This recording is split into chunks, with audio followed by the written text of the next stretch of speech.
বিসমিল্লাহির রহমানির রহিম। কবি হাসান বিন সাবিত কিভাবে শায়রুর রাসূল বা নবীজির কবি হয়ে উঠেছিলেন সেই গল্পই আজ শোনাবো।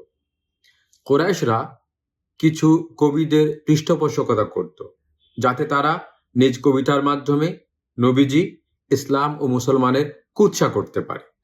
এবং যখন তাদের সেই কুৎসা নবীজির জন্য অসহনীয় হয়ে উঠল, একদিন নবীজি মুসলিম সমাজ, বিশেষত আনসারদের সম্বোধন করে বললেন যে, তোমরা আমাকে সাহায্য করার জন্য নিজেদের প্রাণ, নিজেদের অর্থ সম্পদ সব বিলিয়ে দিচ্ছ, তোমরা নিজেদের প্রাণ উৎসর্গ করতে রাজি আছো, তবে তোমাদের মাঝে এমন কেউ কি নেই যে কয়েকটা বাক্য দিয়ে তার উত্তর দেবে, সেই কুৎসার প্রতি উত্তরে কয়েকটা শব্দ, কয়েকটা বাক্য রচনা করবে?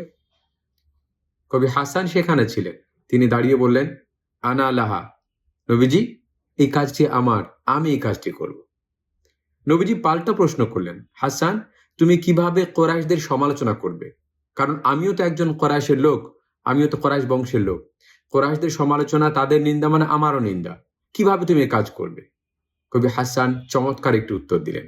বললেন, আসুল্লুকা মিনহুম কামা তুসাল্লু শারাতু মিনাল আজিন।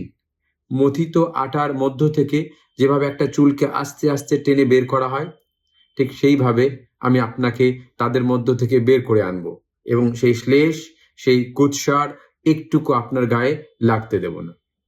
নবীজি খুশি হয়ে বললেন, আল্লাহুম্মা আইয়িদহু বিরূহিল কুদুস।